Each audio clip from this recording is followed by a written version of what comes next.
Ensilumi on juuri satanut eteläisimpäänkin Suomeen ja sen myötä ilmestyi Inkan uusi single Sinä päivänä satoi lunta. Millainen tapahtuma, Inka, lumen tulo sinulle on?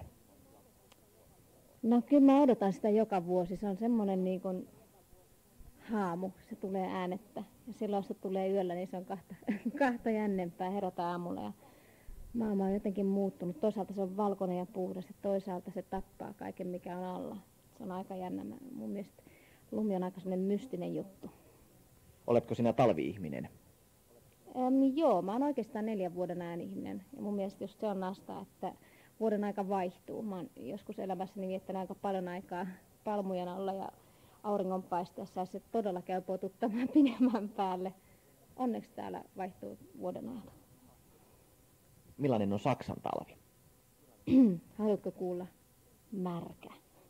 Inhottava. Tai no siis harvemmin sataa lunta.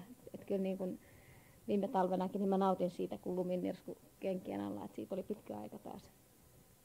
No, missä meinaat tämän tulevan talven viettää, Saksassa vai Suomessa? No mä toivon, että mä lentelen tätä väliä niin kuin tähänkin asti. Vaihtelu on poikaa.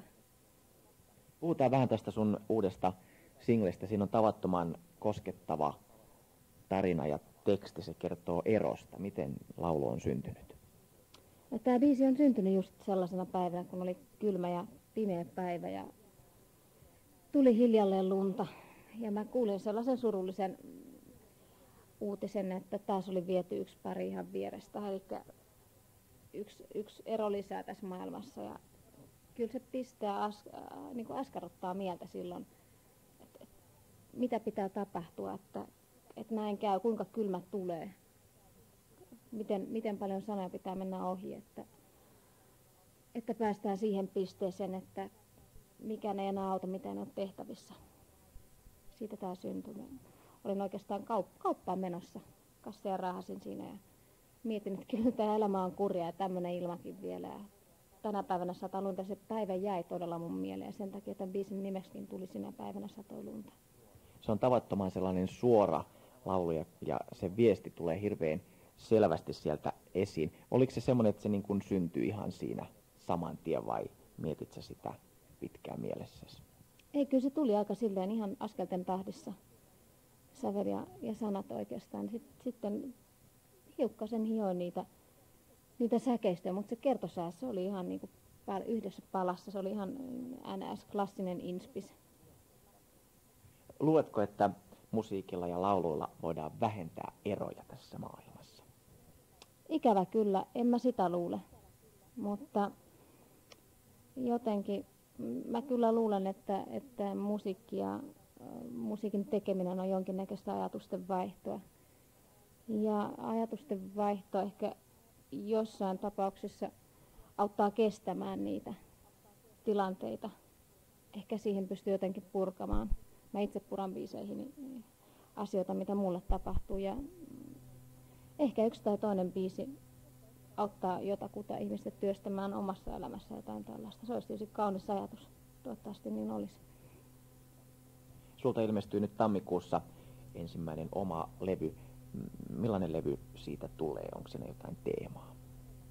Ei siinä oikeastaan sellaista varsinaista teemaa. Kyllä se käsittelee erinäisiä asioita mun ihan omasta elämästä. Siinä on nämä sinkut, mitä on tähän mennessä kuultu, eli Ruususen unta ja Kennuta mua Tomua tuulessa ja tämä uusi, joka nyt tuli. Ja sitten siinä on liuta muita biisiä. Ihan lopussa on semmoinen inkkaribiisi, joka on ihan oikein intiaani sävellys. Purafeen-nimisen tyttöbändin tekemä, joka jostain reservaatista sieltä Jenkkilästä sitten löytyikin ja saatiin oikeudet tehdä sen. Mä kuulin sen yhdeltä inkkarilevyltä ja innostuin ihan hurjasti, se jäi mun korvaani. Ja se on tällä uudella sinkulla myöskin kakkosbiisinä. Ja se kertoo sydänrummusta, eli siitä, että ihmisen ja intiaanien sydämenlyönnit edelleen elää niiden musiikissa ja jokainen äiti antaa sen lapselleensa. Meidän niin kuin ihmisen verenliike on yhtä vanha kuin meri. Se on ensimmäisiä liikkeitä mitään ja se on edelleen se sama ja se ei koskaan lopu. Siitä tämä ajatus oli musta niin hurja sinänsä, että siihen mä jo rakastuin. Ja sitten tässä on muita biisejä. Yksi semmoinen mulle aika rakas on esimerkiksi Yöperhonen niminen biisi. se kertoo aika tarkkaan musta itsestäni, kun mä oon aika yöihminen ja tää levy on aika lailla yöllä tehtykin. Silloin mulla rupeaa ajatukset kiertää, kun kaikki muu hiljenee ympärillä, niin erinäiset ajatukset ja sävelmät rupeaa hiipimään sieltä mielen nurkasta esille. Kaikkea ei paljasteta sun tulevalta levyltä, jäädään odottelemaan sitä. Kiitos Inka haastattelusta ja voisit lähettää vielä kuuntelijoille terveisiä tässä talven kynnyksellä. Joo, mä toivon, että sitten kun tulee oikein synkkää ja kylmää, niin mä toivon, että hyvä musiikki olisi semmoinen lumihiutale, joka heijastaa valoa teille kaikille.